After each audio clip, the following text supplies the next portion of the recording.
Middlekauff! Heavy!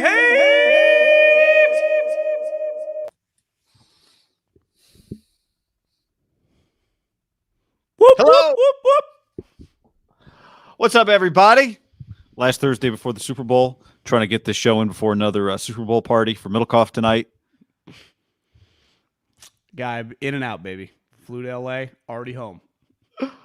We are, before we get more into those details, we are brought to you by our friends at MyBookie.ag, promo code HAM and the number one, MyBookie.ag, promo code HAM and the number one. Well, they will double your first deposit up to $1,000 if you use the promo code HAM1 and accept the bonus. Remember, if you accept the bonus, you have to bet the full amount of that bonus before you can withdraw funds. You can also decline the bonus, but either way, HAM1, let them know that we sent you. Before we look at some of the props, John, let's, for one final time here on this show, at least share what our bets for this Sunday's big game are.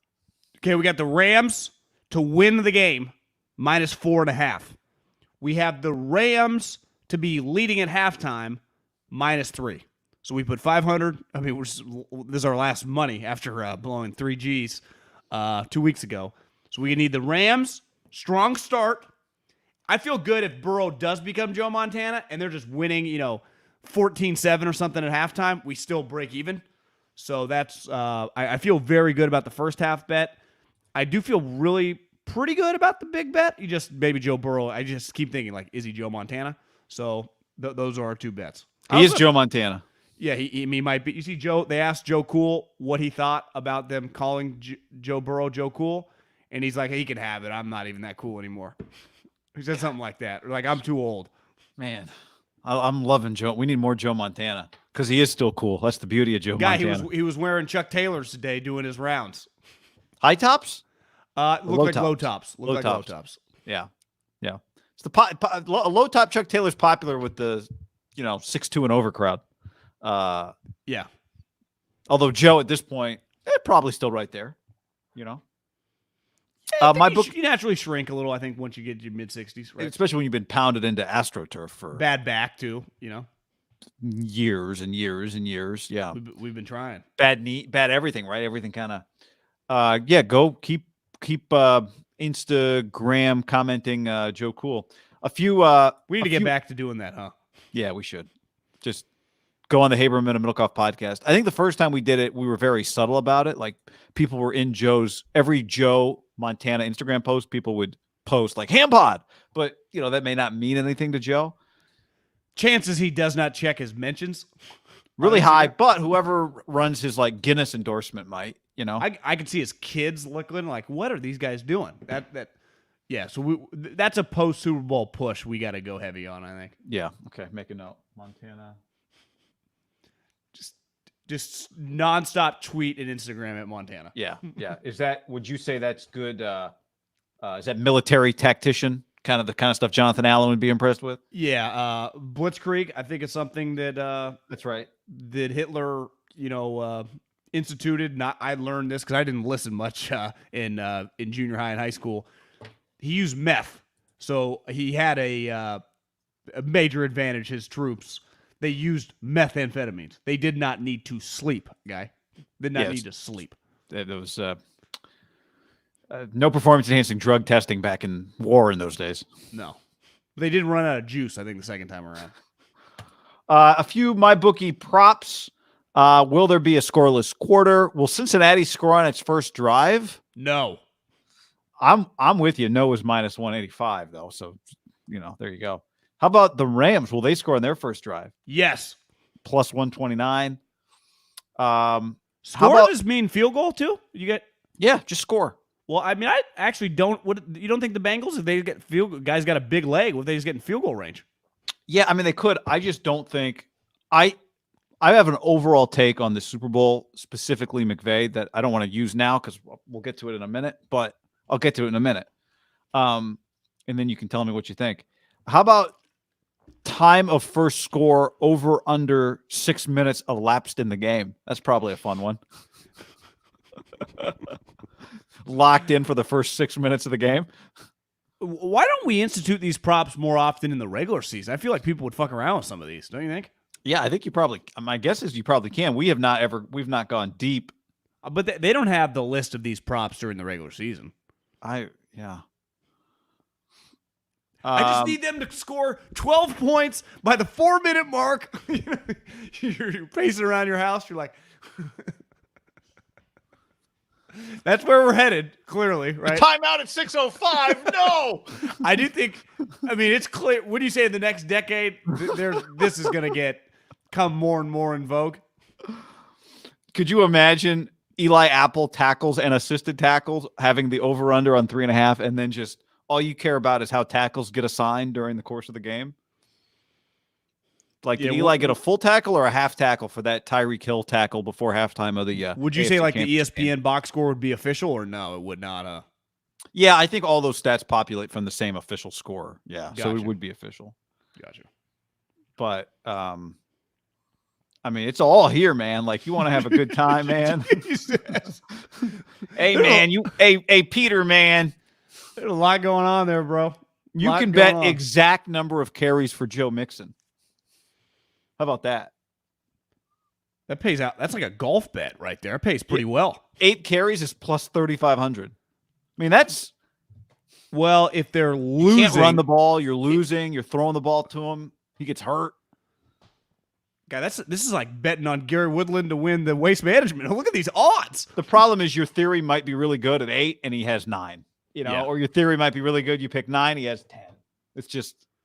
Is that crazy to put like $500 and just try to hit like 4 or 5 of them? Just kind of spread You're around. Saying like spread $100 around. Joe I'm Mixon, saying take 8, 9, 10, 11, take $500 and kind of go roulette. 100 on each, but kind of all over the place. Yeah. So, all over. I thought you meant like have a theory and then go $100 on 8 carries, $100 on 9 carries, 10, 11, 12. I would be more inclined to go random than do the theory, because if your theory is closed, go. Well, if your theory is off and you go all the low single digits and he has like 10 after the first quarter and a half, you're just fucked, right? Yeah. Yep. Like, I like doing roulette. You place, one on a 2 and then another on like 23 and then, one on 35 and then one on the double zeros and one on red. And then none of them hit. You're like, shit, I just lost $100. $500. Yeah, $500. Roulette, you just more like $5. Somebody on the stream said check his averages, his carry numbers for the season, which won't mean anything in this particular game, but always worth checking out. Anyway, mybookie.ag, promo code HAM, the number 1. We are also brought to you by DraftKings, where we'll make, we should make, I want to do it. I've never done an individual game, single game. We've done like a Monday Night Football doubleheader before. My team, I'll tell you about it coming up in a moment. At DraftKings, promo code HAM, John, DraftKings, promo code HAM. I'm also going to get in the we got a bunch of $1 million game options, the $6 million Super Bowl showdown, $1 million to first prize. Lowest prize is if you finish in 110,000th place, you still win $25. So I'm getting in that game. That's a $15 entry. Keep it rolling. So DraftKings, here's the deal. Huge cash prizes. It's the official daily fantasy partner of the NFL. And you play free for millions with your first deposit when you use the code HAM at signup. Your free shot at millions of dollars of prizes. You'll feel the action like never before. It's safe. It's secure. It's reliable. Best of all, you can deposit and withdraw your cash whenever you want. So download the DraftKings app now. Use the code HAM to play for millions. That's right. Code HAM to get a free shot at millions in total prizes with that first deposit. Get in on the action for the super big game. Only at DraftKings. Actually, I think you can say Super Bowl because it's the official fantasy partner of the NFL. Minimal $5 deposit required. Eligibility restrictions apply. See DraftKings.com for details. We can check in on my... You know who I put on my DraftKings team? His name is Preston Summerhays. Oh, ASU, baby. He's 3 over through 6 holes, but I follow his dad on Instagram. Yep. My brother told me, it turns out his dad, who is the John Rahm's coach, is Tony Finau's coach, is obviously his son's coach, who's an ass kicker.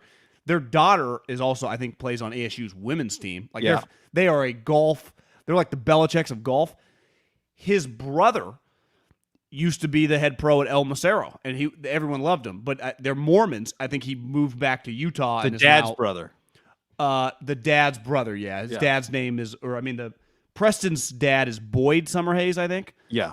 And his brother, I think, starts with a B2, maybe Brooke Summerhays, used to be the head pro at El Macero. So, like, they are Davis, California. They're beloved golfing family. But this kid, if you just follow the Summer Hayes on Instagram, he follows the son a lot. This kid is fucking. I saw John Rahm saying. Yeah. John Rahm was like, "Yeah, I mean, this kid. I played with him like a couple weeks ago. He was 8 under through 9 holes. Like this kid can play." It was a huge deal. I remember because I follow Matt Thurman, the ASU golf coach, when this guy committed. Is he a good follow? He's just I've met him, talked to him a few times, DM with him a few times. Yeah. I'm gonna give him a follow. I like a good golf follow. You get to see their facility, that kind of thing. So you got Middlekauff has Spieth, Schauffele, Finau, Homa, Keith Mitchell straight off the Jersey Exchange with Josh Allen at the AT&T last week, and Preston Summerhays. So you're in 27th. My squad is Schauffele, Koepka, Scheffler, Homa, Pat Perez, and Mito Pereira from Chile, whose headshot is just the nation's flag. And I'm in 5th place currently. What did Pat Perez shoot there?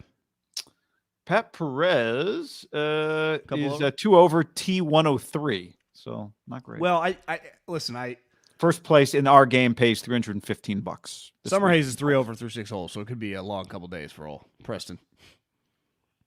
First place has Hovland, Watson, Oosthuizen, Homa, Lee, and Wise. Oh, Aaron Wise. Been a while. Yeah, actually, Wise usually does pretty well, I think, on the West Coast swing. Is he Stanford or Oregon? Oregon. Weird place to play golf. Feels like it'd be kind of cold up there. Yeah, I mean, rainy. Joel Damon played at Washington. But you got like home course advantage when you play at the Open. the Open. But remember the NCAA championships? Was it last year or the year before? 2 years ago? Was it Bandon Dunes? Yeah. And it was just like foggy, and every ball is running off the green. Yeah. It was insane. I remember watching that thing on Golf Channel. So, all right, John. Our headline today: if you could have dinner with 3 people. No, I'm kidding. Would Eddie O be on the list? You met him. I did. I said when I first introduced myself, or we were taking the picture, I'm just a couple tan guys. I don't think he really laughed. His tan is just impeccable. His girlfriend is stunning.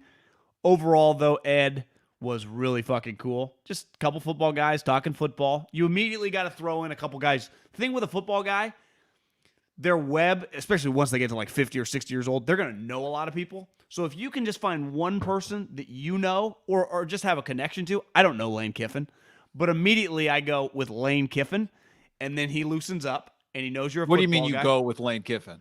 Well, I'm like, I got good family friends. I'm a Fresno State guy. Gotcha. Lane Kiffin used to babysit my cousins.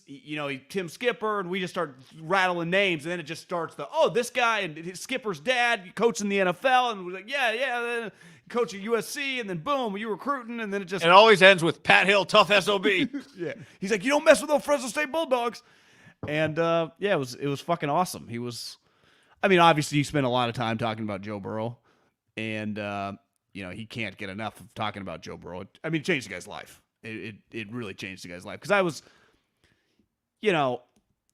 we're not living, he'd probably be the equivalent to like what we do of like if Kyle, like that was a huge story in the SEC, right? Ed Orgeron loses his job. They hire Brian Kelly. Like it's like the NFL down there.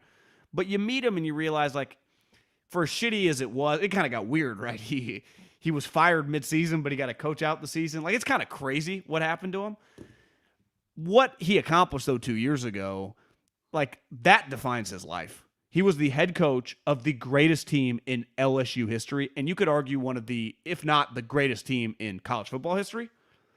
And he's been a part of, like, the great USC teams. He told me, like, when he first became a GA, his first job was the Miami Hurricanes, Jimmy Johnson. He's like, yeah, my first year there, it was the Catholics versus the convicts game. He's like, you remember that bad boy? And he had like fucked up cutting the film for Jimmy, and Jimmy broke in a team meeting the overhead projector, and Ed thought he was going to get fired, and Jimmy like winks at him after in a staff meeting, like, I just wanted to ruffle some feathers in there, get everyone fired up. And he's a great storyteller, but you just realize like this guy, the rest of his life, like, the first thing people are going to want to talk to him about is Joe Burrow and the national championship team. Like, that defines Ed Orgeron. On top of, like, the personality and stuff, but not the low moments or whatever. And you just realize, like, that's pretty fucking awesome. He was the head coach. Statistically, Howard 15-0 with Joe Burrow, Justin Jefferson, Jamar Chase. Part of what's aging well too is sometimes like the Texas team. Every once in a while, the Texas USC, that ESPN show will come on about it. It's awesome. I get sucked in every time. But you go, this is a great college game, but Vince Young and Matt Leinart didn't become stars, right? Part of his team is like, Joe Burrow took the Bengals to the Super Bowl 2 years later. It had Justin Jefferson and Jamar Chase on it. Like, that team gets better as time goes on. And Clyde. I mean, if Clyde, he said Clyde was his like second favorite player on the team, just because. And you realize, like, I bet he would say, like, of course, Justin Jefferson and Jamar Chase, these are blue chip wide receivers. Clyde to him represents like smaller guy. He took a lot of pride, and I'm like, how about Clyde? He's like, 3-star. When you coach at a high level place, like the 3 stars at Fresno State are celebrated, but at LSU, when you think if you sit in the team meeting, the majority of guys are 4 and 5 stars, right? If you are a 3-star, you do stand out. Yeah.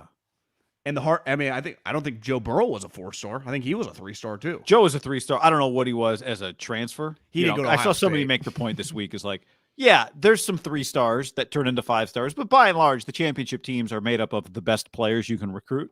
Like, for the most part, for the most part, the 5-star guys are the first rounders, and the 5-star guys are the best players in college and then in the NFL. There's exceptions to those rules, but I think just put all the pieces of it together. Won the championship. Somebody else didn't had to go through Alabama because of the league they're in, right? And also that year they got to beat them at Bryant-Denny Stadium. It's just, that to me, when we talked a little bit about that game or just that season, I would imagine that's the highlight of his life. Winning the national championship was special, but it was kind of felt like a foregone conclusion by the time they got to that game. Beating Nick Saban think about Nick's team that year, was healthy Tua with all 4 wide receivers, all 4 of them. He didn't just have 2 of them like Mac. He had all fucking 4 of them that all got drafted in the top 15 and Najee. And Ed beat the shit out of them. Ed's like, yeah, we just bombing away, And they work, because I remember going over to Brian Hawkins' house, because that was probably one of the more anticipated games in years, because it was clear like LSU is their equal this year, but it's like, okay, this thing's gonna be tight. How's Ed gonna outcoach him? And they blew them fucking out of the water. Remember Tua kind of came back, but it was not. It was like a fake comeback. Beat Nick Saban at Alabama in the peak of his dynasty on his way to a national championship. To me, you can't. You can't override that. Well, and I think it actually, in hindsight, is weird. I wouldn't have thought this during the year, but the fact that he got fired, kept coaching, and then won a couple games that nobody thought they'd win this year. The year he got fired. I think he beat Texas A&M the last. It was like they hate playing for him. It's like, well, I watch them; they compete. I think that kind of helped. I kind of helped it a little bit. But you're right. He's just an alpha. He truly is. Now, schematically, is he Saban or Lincoln Riley? Of course not. But there is, he is walking the room and he owns the room. And part of it is his mystique has obviously grown and what he's become. Yeah, and his personality, right? It's just everyone you want to hear Ed Orgeron talk. I guess Joe Burrow was a 4-star. You want to hear, which is, not exactly the world didn't believe in. But his offers were Boston College, Central Michigan, Cincinnati, East Carolina, and Ohio State, which is kind of weird. So does he say "Go Tigers" when he walks away? No, he did. He needs a new catchfriend when he leaves a room now. "Go Tigers" is such a good one. Yeah, I'm rich. Google my contract. Yeah. Bank of America. Or my girlfriend's calling. She walked in. I said, holy moly. Brandy from Nashville. Who's employed, I was told. Oh, okay. He was, that was a cool figure. I'm very, felt honored to have met the guy and just got a chance to legitimately one-on-one. There were other people there too. It was 4 or 5 people, but kind of lead the conversation with him. And about what's cool about him for us is he was a major part of a team that obviously they were a huge national team, but the biggest college team of our lifetime out west he played a major role with Pete Carroll and Reggie Bush and Matt Leinart. And it was you also see when his eyes open, obviously about Joe Burrow, But I was like, Ed, I think Reggie Bush is the best player I've ever seen play college football. And he was right there. And he's like, I agree. It's like he values, and obviously Ed is a 5-star, big-time recruiter, how good Reggie Bush was. And he saw it, and he agreed, and how dominant he was, and telling stories about Colin's special teams plays for Reggie. Like, I just say return right, and Reggie would just fucking take it to the house. I mean, since 1998, Ed Orgeron does not coach at places where people don't care about football. USC, Ole Miss, the New Orleans Saints in 2008, D-line coach.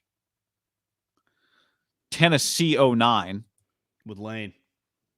And then back to USC. Yeah. And then LSU. Like, his next job is not like the Clay Helton head coaching job. Whatever team that is. The other thing I said is the last time I kind of saw him as he was walking out. One, I'm like, "What you drinking?" And I had known he doesn't drink anymore, but it wasn't really. He had he had dark. It looked like I would have guessed like diet and whiskey. And he winks. He goes, 22 years sober, brother. And he just keeps on walking. But I said, I live in the Bay Area, Patrick Willis. And he goes, P. Willie. Because he coached Patrick Willis at Ole Miss. I mean, his list of like incredible guys you want to hear stories about is long. You probably could have gone all night. 22 years sober. He just doesn't need it. 22 years sober, brother. I mean, if you had that level of energy, gave off that level of glow, which he does, it seems like, I've never met him, but man, he seems like he just fucking do you remember radiates. How like legitimately distraught might have been too strong, but I mean that him not getting the USC job was a pretty big deal. Yeah. Because he thought he had earned it. Didn't they just go with Clay Helton over him? Was that what they did? Or no, they hired Sark. They hired Sark. He would have been much better than Clay Helton. That's what I know. It would not, and honestly, Sark didn't last 2 years. You could argue that LSU potentially they might have had some high highs because he would have recruited at such a high level at USC, don't you think? Yeah. And competed. I mean, they went 6-6 last year. This past season, LSU. Yeah. And they went 5-5 the year before that. So they went 11-11 in the 2 years combined. But 2020 is kind of, 5-5 is 11-11 after going 25-3 in the previous 2 years. But he went he goes to LSU. He takes over LSU. They go 9-4, 10-3, 15-0. And it's not like Joe Burrow was there when he got there. Like, he got Joe Burrow to come to LSU, right? Give me the two records before 15-0. 9-4, 10-3. So he won a bowl game and lost a bowl game. That seems kind of crazy that he won all those games and then won the Natty, and then 2 years he's out. Shows you the SEC is a lot like the NFL. There is just would that happen at a program out west? Do you think you'd get a little bit longer of a leash if you went 15-0 and won a national championship?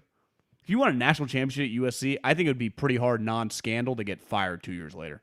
Yeah, I agree. Although I also think, we just saw Gene Chizik at Auburn had a similar situation. But my point in the SEC, in the SEC it happens. But I'm saying like in the Pac-12, in the Big Ten, I don't think that would happen. I think the SEC is his own animal. Part of it is the buyouts, right? He's getting like $20 million to go away. A lot of cash, a lot of cash. So one thing, he didn't say this, but a guy around him, and it's just a natural reaction. There are a lot of people in that program, separate from the coaches, just long-time assistant strength coach, long-time, secretaries, long-time equipment type people. Brian Kelly's the type guy that when he gets there, he fires every fucking single person moving. Like, some of these people were like there before Nick, right? They're just staples in the LSU program. Like, I do think Brian Kelly, and it might be good, but he's the type of guy that walks in and literally everyone's fired. There's like, you have to be. To me, you burn bridges immediately. You better be good, right? And you're right. That's probably what he's doing. He doesn't burn bridges. He fucking he puts grenades and bombs all over him, and before he even walks in, he presses the button. There's no can we set up a meeting with you, Coach Kelly? It's like, you are removed from the building. Leave. He doesn't put all the pieces aside for putting them back together like Amazon does in Denmark. It's going to be interesting to watch. Now, he might be so good, it might not matter. But, I do think I wonder what the reaction, like Ed was truly one of them, right? And this guy's coming in. You're right. You better win. And 9-3 ain't getting it done. He can't go 9-4 3 straight years and everyone's cool, right? Because you're going 9-4. That means you're losing some big SEC games probably. Well, I mean, Auburn went 6-7, and they're trying to fire Bryan Harsin. Somebody wrote he just got back. It's pretty bad. They started 6-2. They lost last year 5 one. Games. I'm just saying, like, and I saw somebody make this point. You don't get fired. You don't get fired for an alleged affair with an assistant. Like, you get fired because you're not coaching well enough, and that's and then they find reasons. Yeah, because there was a story today. Like, the leaks are coming. There was a story today that he was gonna get fired at Arkansas State. You see that story? It's relentless. If he hadn't taken the Boise job, it's like there's a little fire, and they just keep throwing some gasoline on it. It is just that's not true, is it? Stop. Wasn't he only there 1 year? Seems crazy. Yeah, I thought he was one and done. I don't know. But is Eddie O getting that job? Eddie O definitely didn't say he was never coaching again. It feels like he still got the fire, I mean, 20 mil, you can do, to me, 20 mil on one hand, you can just walk away and hang. But on the other hand, you can just, if you've got 20 mil coming to you the next 4 years from LSU, you can take, if you want to just take whatever job and just cut it loose, you're not beholden to anybody. You're going to do it your way, right? What I could see him doing is being like an assistant head coach at just like, why wouldn't Mario be like, hey, you want to come, be my recruiting coordinator and defensive line coach? I'll pay you $1.8 million a year or something. And we'll just fucking get the best players in the country. Let's do something like that. Harbaugh might be able to use him. Harbaugh could use him. Could you see Ed O coaching in Michigan, like take over when he leaves? Just that. Oh, yeah, it's true. Having Eddie O in the building means you might get replaced soon. It's happened twice. But if you just said of like all the people that I could have randomly met, there are, Coach K's or Saban's or whatever, like more famous, the conversation, it would not have been as cool. It's just, he's up there on the coolness factor. Well, did you see Joey Molinaro did a thing the other day about meeting Saban? And Saban barely even said anything to him. Saban's like, all right, and like walked away. Like Ed is probably so much more willing to just share the stories. You know, he's a storyteller. He's a different person. I mean, just people are different. Nick, don't get me wrong. I mean, Nick would be, but I don't Saban, think Eddie O, and Hitler at the dinner. Like, oh man, talking about military strategy. I don't know if Jonathan Allen got do you think Nick updated him on his American or world history? I don't know. It's just because he's a tactician. When I saw that tweet, I was like, oh, here we go. What's his name? Jonathan. Jonathan, here we go, baby. New to the internet. Let's let this one. I saw no wonder Deron Payne fucking wanted to kick his ass. I just loved that tweet because it was like, here's a guy about to try and tell people, I can separate what he did from his genius. It's like, good luck with that, dude. I can only imagine. Yeah.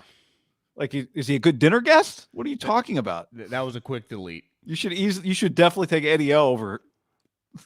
Put him on your list. I love a quick delete, and then it's like, I deleted. Now, he didn't do this, but I saw someone else do this. They deleted, like, I didn't delete because the message wasn't necessarily wrong. It was just because it's too hard to write in context with 240 characters. It's just not worth it. Yeah. I see my tweets being misinterpreted by you idiots, and so I'm taking it down. It's like, oh, fuck. How about just stop tweeting? Eddie O, man. My only disappointment for that photo is that his shirt was on. I do think one position that it just creates a unique human, and I in my experience, being around Jim Washburn for a couple of years with the Eagles, seeing his protege now, Chris Kasurik with the Niners, Eddie at his core and his heart is a defensive lineman. He played defensive line. That's how he became a position coach, defensive line coach.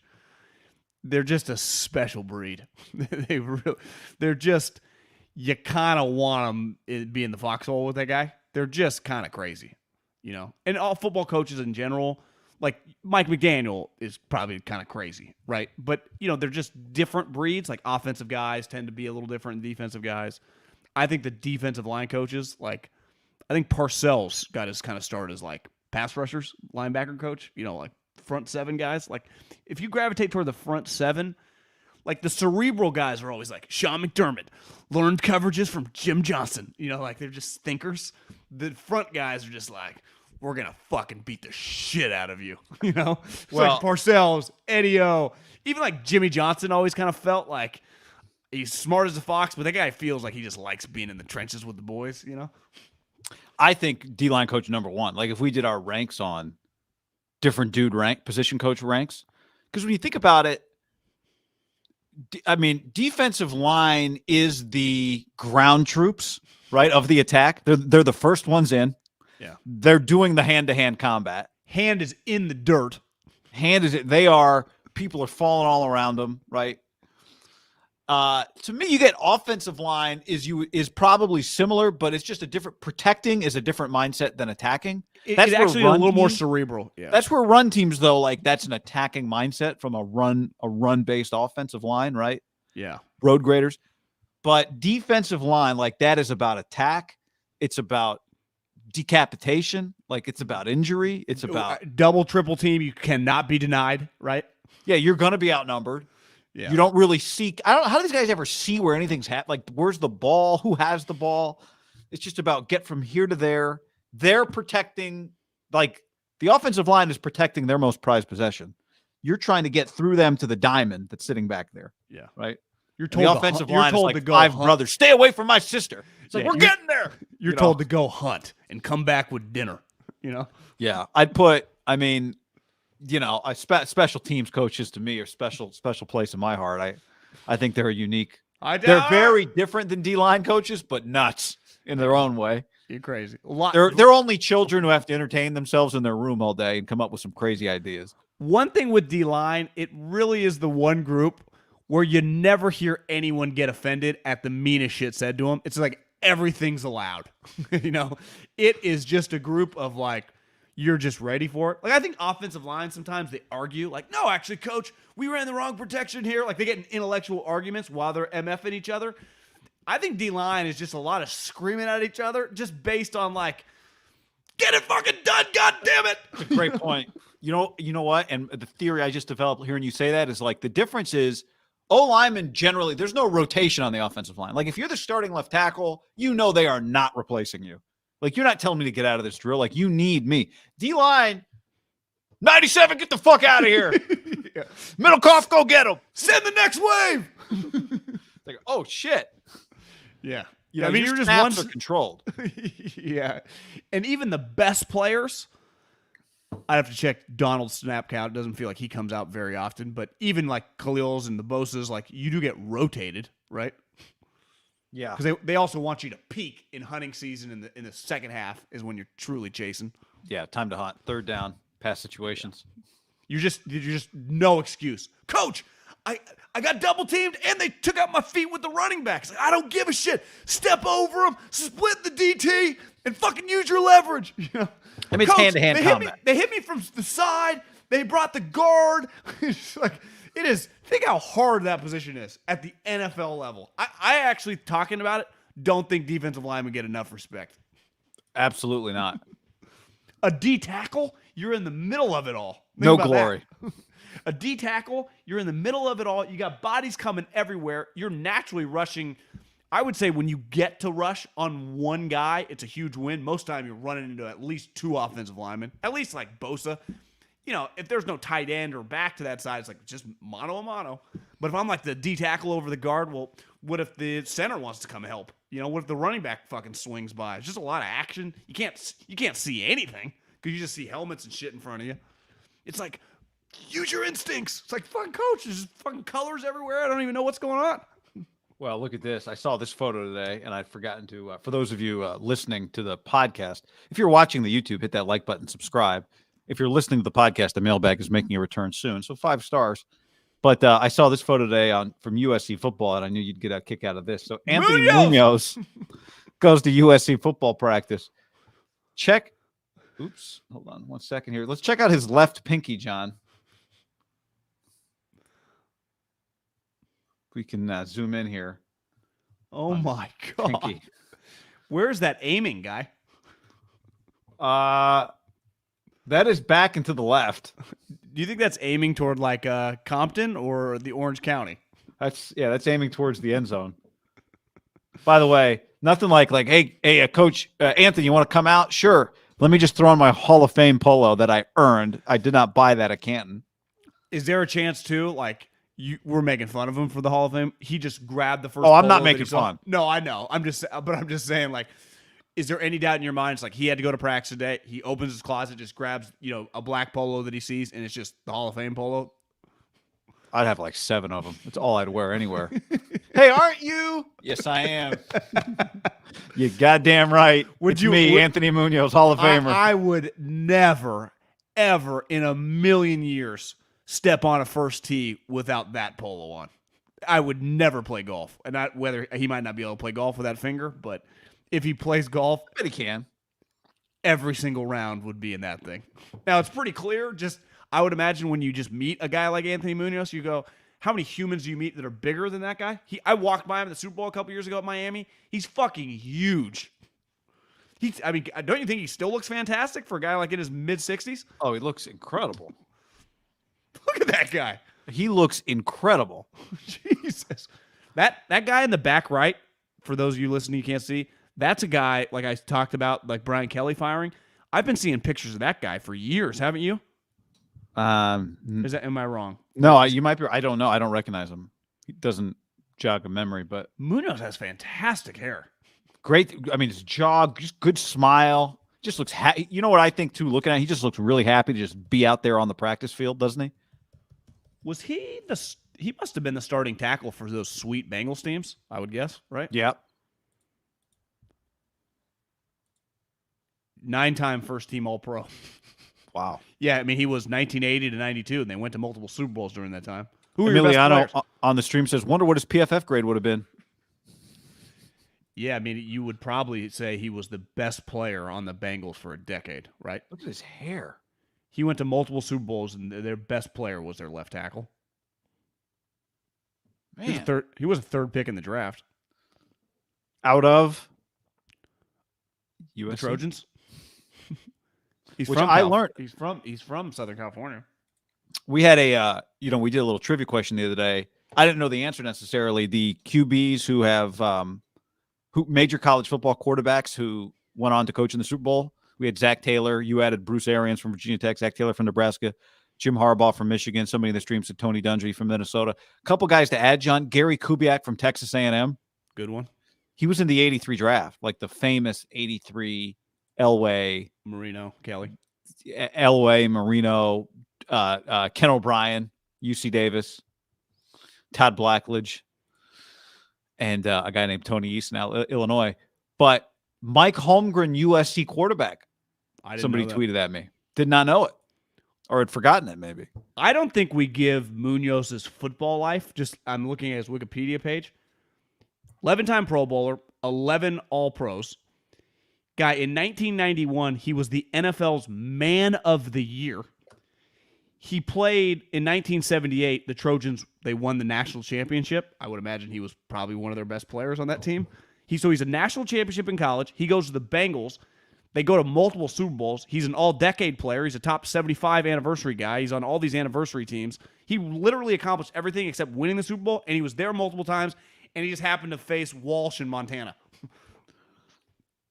Like, his football life was beside a Super Bowl, which, and both times, I'm pretty sure they were right there to win, right? I mean, both those Super Bowls were Montana's historic, final plays.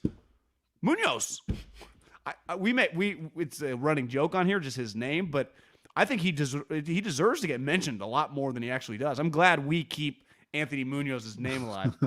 People, anytime an offensive lineman situation comes up, it's about Anthony Munoz, and maybe situations even when it doesn't. And I do think if you play in the Super Bowl twice and don't win a Super Bowl, that's very different than not winning a Super Bowl. I don't know if it feels that way for the individual who didn't get to win, but I do view, like you view Jim Kelly differently, right, than if he had just been a guy who never played in the Super Bowl. For sure.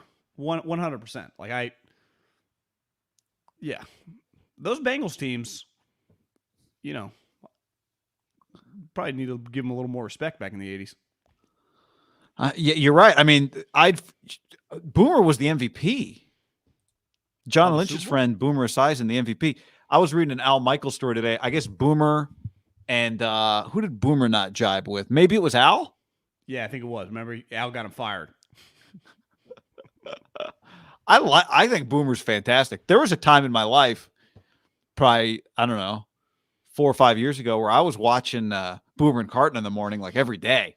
Yeah. When we were on radio, I remember. Maybe that's when it was. Maybe it was more than 5 years ago.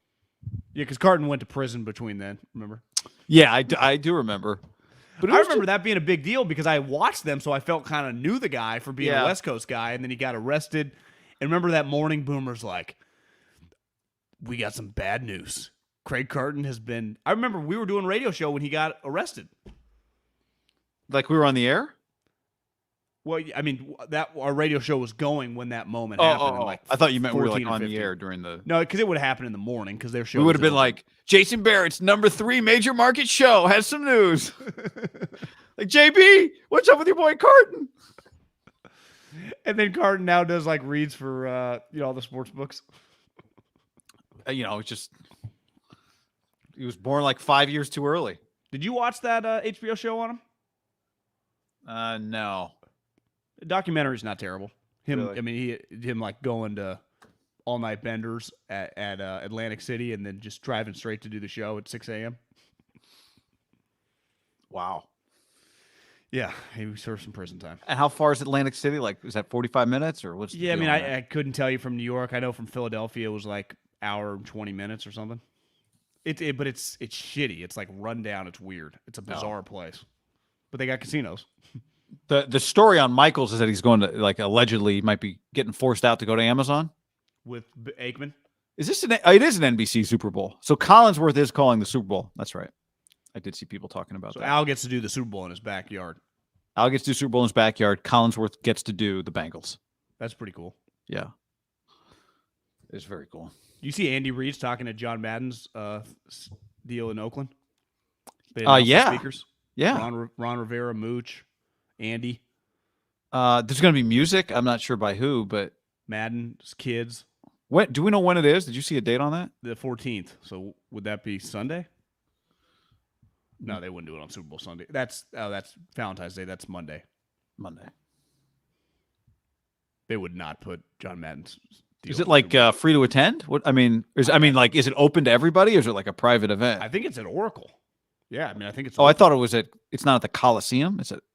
Maybe, I don't know. I didn't. I just saw the deal. It's at one of the two of them. I thought it's a public event. Okay, that makes sense. Probably, I would imagine. No reason not to do it at the Coliseum. Don't you think there'd be a lot of people there? Yeah. You want to go? What time is it? It's Valentine's Day. Do you know what time it is? It's a good question. I would guess. Ali on the stream says tickets are on sale. Oh, you got to pay? They're probably to charity or something. They haven't turned the lights on at the Coliseum in a while. Universal DH. Universal DH. No. Be honest, that bothers you a little. It does. It does. I mean, but you know why it bothers it? Huh? I knew it would bother you. Yeah, but it doesn't bother me in like an I'm angry way. It bothers me because two reasons. One, it's just it's hard to logically argue for pitchers hitting. Let me start with that. I get that. I totally get that. I'm not going to make a logical argument. You make the argument, I make the counterpoint. You're getting the point in the debate, I think. How are they agreeing to all this stuff when there's no sport going on? I think it might just be that baseball is saying, like, we're changing the rules, maybe? I don't, because maybe the players want to. I don't know. It's a good question. But I do think two things. One, DH slows the game down, first and foremost. DH slows the game down because a pitcher is an easy out, which is a great argument to not have it. But two, I think the difference between a DH gives us what the other 8 guys give us. The pitcher hitting gives us something that you just every once in a while. To me, it's a no lose in that it only takes 35 seconds if it fails, and if it succeeds, it's just you get to see something different in that moment that you don't usually see. And it's always a fun thing. Like everyone's always smiling and laughing about it. Like, oh, look at this idiot trying to hit. But again, you would argue Bumgarner swinging for the fences. Bumgarner, Brandon Webb, whoever. And you know what? The reality is that Bumgarner probably will still get an AB and we'll still have, whatever. Whatever. I don't fight as much because I know I can't make a logical argument other than it gave us something that was just unique. It didn't hurt anything. Like it didn't take any more effort to have the pitchers hit. A couple guys got injured over the years. It did literally hurt a few people. That's true. But not many. If I was going to argue over something, I'm glad they did it just because I love how I know it makes people mad. Yeah. No, I understand. I saw Keith Olbermann freaking out. Like it's Bob Costas is hot right now. I can't imagine Dog doing, 30 minutes on it right now on his radio head to head with Stephen A once a week. Well, actually, when I was driving back from the airport today, I clicked it on and he's there with Barry Sanders, and he's just shitting on the Lions. He's like, the Lions, they fucked you. You just get the Lions. And Barry goes, you're taking a lot of shots at the Lions. And he's like, that's my fault. I probably need to be a little nicer. And Barry's like, no, you're entitled to your opinion. Dog was a beauty. He's like, in my lifetime, it's Jim Brown, you, Walter Payton. No offense to Emmett. No offense to this guy and this guy. He's like, you. He's just so, and Barry, is just like, yeah, it's, just very even keel, and Dog's freaking out. Barry's like his AJ Hawk. There is, to quote Jonathan Allen, a tactical element to managers in a game that, that I loved with Bruce Bochy could have a huge advantage when you're pitch hitting for the pitcher and utilizing that spot. Yep. So you lose that, which on a random Wednesday, in June, okay. But it does make the playoffs pretty fascinating and is a huge advantage for a good manager. Now, I think, Farhans of the world would tell you, like, shit, I'll be in charge of everything. But it's still, I mean, look, the Dodgers are an analytic team, and the moments where they did or didn't hit for a pitcher were a big deal in the postseason over the years. Like Dave Roberts' decisions in those moments as a team that makes analytically based decisions is a big deal. So I think it removes an element for the managers that gives us a chance to kind of, when it's hard, it gets harder and harder and harder to tell who's better than who. I think it's a bad decision, but I get it. I get it. What if they didn't? The question is seven inning games. Whatever. At this point, the real question is, what would you actually think if you weren't in it just for the spite? I truly don't care, and from a big picture economic standpoint, I do think it helps guys get jobs. Like it just the guy, it gives. Are there too many good hitters? Well, we're about to find out. I mean, I think we know the answer to that. Well, are they trying to bring the long ball back? No more drug testing, potentially. Well, we already have the long ball has been back. Well, now you let guys do the juice and all look like Eddie O. I mean, we could see. I tweeted this tongue-in-cheek a little bit. Get ready for a first guy at 90 home runs that bats 160. Because that's coming. If they truly allowed steroids back, there would be a guy that hits 75 home runs and bats 127. Wait a second. I thought the story was just the current CBA expired. So no, it is, now. But I'm hoping it doesn't come back. So they're just like, no drug testing. And then guys look like Bonds and McGuire again. And at least those guys, especially Barry, was batting like 400. There would be a guy, you would agree with this. If steroids were legal and they got big again, a guy would hit like 68 home runs and bat 115. Would he not? And that guy would play. 150. Oh, yeah. Or I mean, it might be 168 or something, but it would be even McGuire and Sosa. I mean, those guys. Because Barry, like at the end of the day, Barry was an elite hitter, right? I mean, they got guys right now hitting 45 home runs, batting 210, and they're cool with it. If we talked about Barry the way we talk about golfers, we'd say Barry was an elite hitter of the baseball. He's an elite striker of the golf ball. He's an elite hitter of the baseball, right? Like Barry could hit no home runs and still just wreak havoc because he was great. He was a great hitter. Wasn't he like, he was like BFFs with Tony Gwynn because they love talking hitting, right? I remember those guys had a good relationship because Barry was very, very cerebral about the swing, right? Yeah. And the baseball swing, I think, can be a little bit like the golf swing, where if you get to like a guy deep into it, they could fucking talk about it for like Tony Gwynn. And they're messing with it all the time. I don't think all the time. Quarterbacks are not changing their motion every like 6 weeks, No. I mean, when's the last time you think Aaron Rodgers even thought about that? Speaking about steroids, you see Bryson's WDing from like every turn. He's falling apart. It's all over the place, man. You just get injured, Could be all she wrote. You take that 135 real quick. Oh, yeah. The Saudis are like, oh, man. It's like investing in a pitcher that beats Tommy John immediately. Here's the thing. You take that 135, there's no, I can't play this week for injuries. Yeah, we don't roll like that, buddy. You play. It's like Bryson, whose cell phone has gone off. You play or you die. James Harden, John, traded to the Sixers today, which is a win trade for the Sixers because the guy they traded doesn't play for them. Ben Simmons. We got Super Bowl and some Tom Brady stuff to get to, so we're not going to spend much time on this. But blockbuster trade. It turned out I had to check the standings between a 8th place team and a 4th place team. Pretty crazy. Pretty crazy what Kevin Durant went from and what Kevin Durant went to. I was, just the trade happens. I get in my car, Oakland Airport. I'm like, I'm just going to go to NBA radio, right? Because it's they're going to be talking about it. Yeah. All the other radio stations, it's like Barry Sanders, Pop and Lund had on fucking, Carmen Policy. Everyone's just talking to Super Bowl. Did they really have Carmen Policy? No, I'm just throwing that out there. I don't know. Everyone's just talking to Super Bowl people. Anthony Munoz. Yeah, exactly. Anthony Munoz. So I go to NBA radio, and they're literally breaking it down real time. Howard Beck said, I know on good authority, James Harden, because it kind of feels like, did he try to just get to Philly this whole time and use these guys? He claimed that James would have been cool being there, but the moment Kyrie refused to get the vaccine and the rule doesn't allow him to play at home, he's turned on Kyrie, hates Kyrie, and wants to get away from Kyrie. So that's why he's been... Actually, did you see the story that he refused to demand a trade because he didn't want to get it out there that he was demanding a trade? He didn't want to look, but he wanted to get traded, but he just refused to, really pound the table and let it be out there that he was demanding a trade. It's what the fuck are we doing? What? I had an NFL buddy send me a text. Can you imagine being the GM around fucking Kyrie Irving and James Harden and Kevin Durant? How hard, the difference in football and even the drama you have to deal with relative to what you have to deal with in that sport. James Harden today picked up his $47 million option.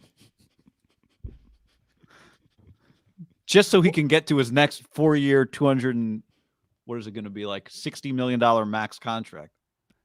Yeah, I mean, I saw I was like, Bucher, you put this out there, people are going to attack you on social media just because social media is very pro player empowerment, and he's like, I'm all for quote unquote player empowerment, but this has gotten ridiculous. The guy is second time in a calendar year quit on a team. We grew up loving the NBA. Michael Jordan, fucking NBA was sweet.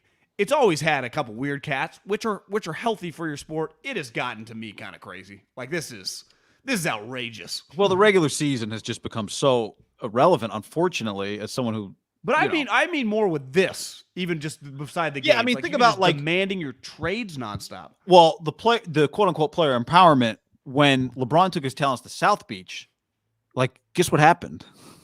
They became the super team they said they were going to be and won a championship. But he was a free agent. No, I understand, but I'm just saying, now LeBron's never been traded.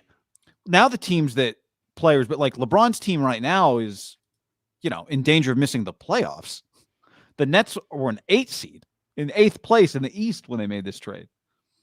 My point being, Kyrie's it doesn't MIA, work. Kevin's hurt. If James quit.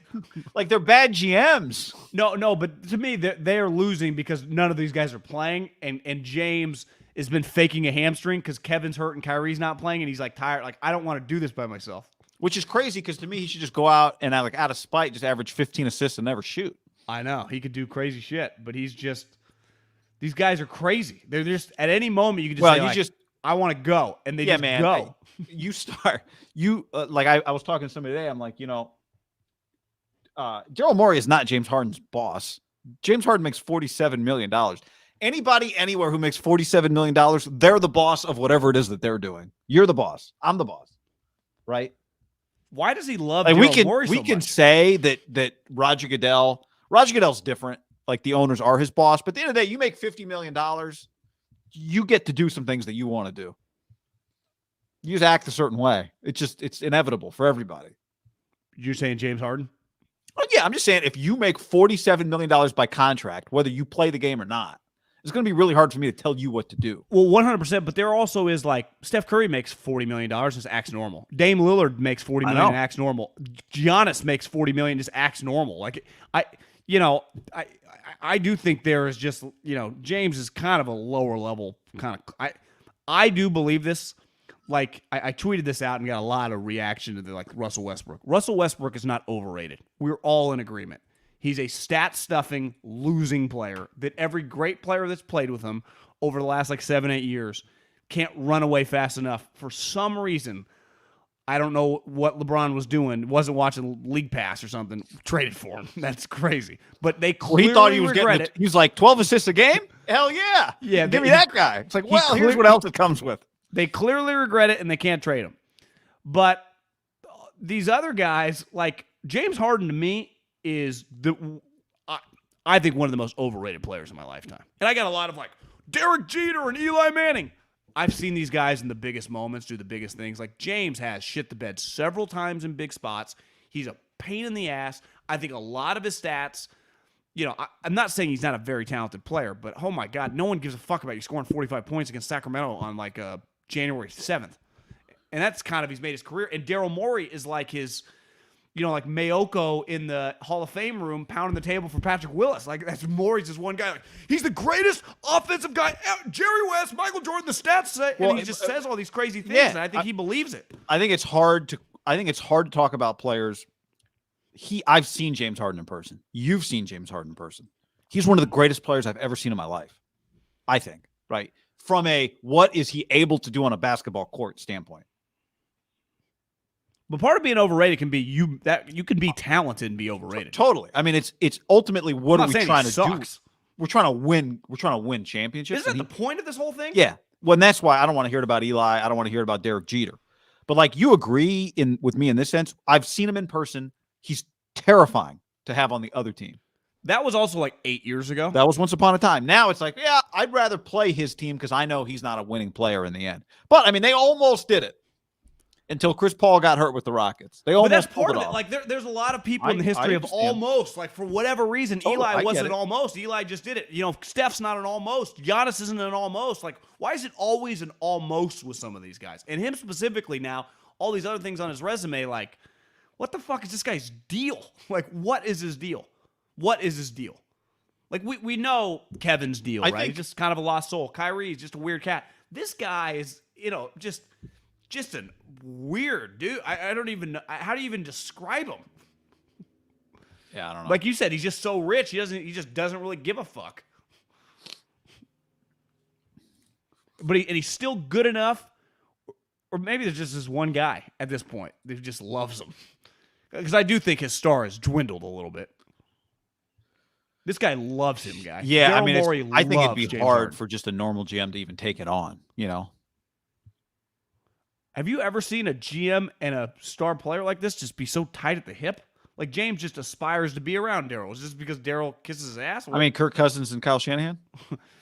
Thank God. That would have been a similar love, though. I'm actually kind of excited. I will say, this trade has actually excited me a little bit to watch a little more NBA. Well, because you know what I want to watch? When Ben Simmons 326, Brooklyn going to Philly, and I saw Mannix or Woj was Rich Paul says he's going to need a couple week ramp up. Is this guy just going to be ready? What's he been doing? He's going to be 1 week. He's going to miss that game by a week, John. Doc Rivers has coached fucking all sorts of players over his life. Give him that. He's seen it all. Is Seth Curry married to his daughter? Yeah, and I saw Doc say the other day, So he's traded his son and his son-in-law? But he didn't trade that, this is probably not his call. Because I saw a quote. Kind of crazy, though. He even said, yeah. No, his son. Austin's his son. Yeah. But Seth is his son-in-law, and Seth got traded. Oh, yeah, you're right. Son and son-in-law. Yeah. She doesn't. I mean, it's not that far away. They could probably, daughter could stay. Maybe she'd rather be in Manhattan or New York or Brooklyn. Philly, underrated. No, I like Philly. I'm pro Philly. I mean, you live there. But I've spent visited you, went back for another visit. I liked it. One thing that will be good for the NBA, you want this to be a playoff series, right? Yeah. You want it to be your conference finals. You don't, with all due respect to the Bucks. The Philly Boos will be. I like the Bucks actually. I just love that guy. Giannis. I know, but if you're the NBA, you would rather have this series. Yeah, probably not getting it though. Like, you love the Bucks, but I mean, I guess, Bucks Nets or Bucks Sixers would be pretty good. John, before we go any further, let's tell the people about our friends at Sleep Number. SleepNumber.com/ham. SleepNumber.com/ham. I bet Middlekauff was missing his Sleep Number at the Four Seasons Westin Marriott Los Angeles last night. But you're back at the old. You said you're going to firm it up, so we'll be keeping in close tabs on what you firm it up to. You were at about I think what were you, a 30? So maybe you're coming up to a 40, 45 type situation. SleepNumber.com/ham. It's life-changing sleep. I want to get a good night's sleep tonight, guy. I can't wait to get a good night's sleep. My Sleep Number bed. Haven't had any caffeine since this morning. Dunkin' Donuts when I slammed an extra large iced coffee and a bagel sandwich. But tonight, no more caffeine. I'm going to get to sleep. Not going to look at the iPad. Not going to even watch TV. Just going to hop in the bed, Sleep Number, boom, turn that bad boy up to like 45 maybe, firm that thing up, and go right to night-night. Yep. Healthy, no afternoon coffee. That's a big plus for you. Staying hydrated. I've got the big cup. I've seen you with the big cup. If you're staying hydrated, that's a great way to get yourself ready for a good sleep. A nice, quiet, dark, cool. Maybe you get a little fan, maybe a little white noise, whatever you got to do. But what adds to it with Sleep Number is not only the adjustable bed, but the ability to keep track of your sleep, your health with the data. The Sleep Number 360 smart bed shows you daily snapshots of factors that can dramatically affect your sleep quality, like duration, efficiency, and timing. So get almost 100 more proven quality sleep hours per year. Sleepers who use the Sleep Number 360 smart bed features get almost 100 more hours of proven quality sleep per year. I mean, imagine if you get some of that sleep an extra hour the night before your Super Bowl. So discover special offers for limited time at your local Sleep Number store, or what we would appreciate if you go to sleepnumber.com/ham. Sleep Number, proven quality sleep is life-changing sleep. We're also brought to you by Indeed. If you're hiring, you need Indeed.com/ham. Yep. So right now, keep it going, guy. Yeah. Right now, what? Right now, you got a $75 sponsored job credit to upgrade your job post at Indeed.com/ham. The offer's valid through March 31st. Here's the deal. There are different ways that the Bengals and the Rams build their team. One through the draft, one through free agency. But what doesn't change is they had to pick the right people for their job. There's different ways to make a championship run, but what doesn't change is quality people are the key to championship teams. So build your dynasty now by hiring more MVPs and hiring them faster with Indeed.com/ham. With Indeed, you get instant match. Over 90% of employers get quality candidates as soon as they sponsor their job post. Candidates you invite to apply through Instant Match are 3, not 1, not 2, not 3, actually 3 times more likely to apply to your job than other candidates who only see it in a search. Plus, the assessments, John. Star applicants. They can shine with over 135 assessment tests from cooking to coding, baby. Oh! So right now, get $75 sponsored job credit to upgrade your job post when you go to Indeed.com/ham. That's Indeed.com/ham. Whoop! Terms and conditions apply. Need to hire? You need Indeed. Conditions is short for conditions. Whoop, whoop. Woo. You gave it all you got there. Man. Coach. You just Have gave it all you got. Let me make a note here. When he used to do that at the radio station, get a solo read, he got to keep all the money. He's got to split these ones with me. Didn't even look at me funny. Was just shameless. Just reading. I was there doing nights for 4 hours before you showed up. It just is what it is. Haberman's getting extra $500 a month. Eating fucking steaks. I'm eating peanut butter and J's. All right, John. A few Tom Brady add-ons here, and I wanted to give you a Super Bowl take, or we can get some Super Bowl takes. Actually, here's the Super Bowl take for you from our previous talk about MyBookie. Sean McVay's an interesting spot because Sean McVay, when the when the Rams lost to the Patriots, said afterwards or has said since that he prepared too much for the game. 3 points. 3 points what? That's how many points they scored in the Super Bowl. 3. Yeah. So the over preparation, he is not going up against Bill Belichick. 3 points. That's pretty nuts. What did the Patriots have? 17? I think it was 13-3. I think 13-3. There weren't many points scored in the game. Under So he got quote unquote owned, but he gave up 13 points. I mean, it could be worse. Yeah, Wade Phillips. I guess if you're an offensive coach, 3 points is pretty bad. But I would imagine he's been stewing on that bad boy for a while. And he is the number one reason why I've come around on our bet, which is the Rams minus 4.5, because I really, really believe in Joe Burrow. But so when we go back to like them scoring on the first drive, I think they're scoring on the first drive of this game. That's where it came up earlier. I think the Rams are going to come out swinging. And their only hope, Cincinnati, is that Joe Burrow has the kind of game that puts you on a Hall of Fame trajectory, right? I mean, when you're as young as Joe Burrow and you win a Super Bowl, you are a Hall of Fame. You become like this is Russell Wilson won at 25. Now you're wearing Anthony Munoz's polo shirt for the rest of your life. Russell won it at 25, and it hasn't. What came next does not matter. Now, part of Russell's legacy is that they got back to the Super Bowl, almost won back-to-back championships. He doesn't get blamed for losing the second one. But I mean, he got way sweeter. To me, like Brady a little too. Russell early on was not as dominant as a player as he's been like the last 5-6 years, right? Even same with Tom, like in the second half of his career. The thing with Joe, win or lose this game, he is a dominant quarterback right now, like as a player. It's not like the Bengals, number 1 defense in the league, and they have the number 1 running game, right? It's just like Burrow.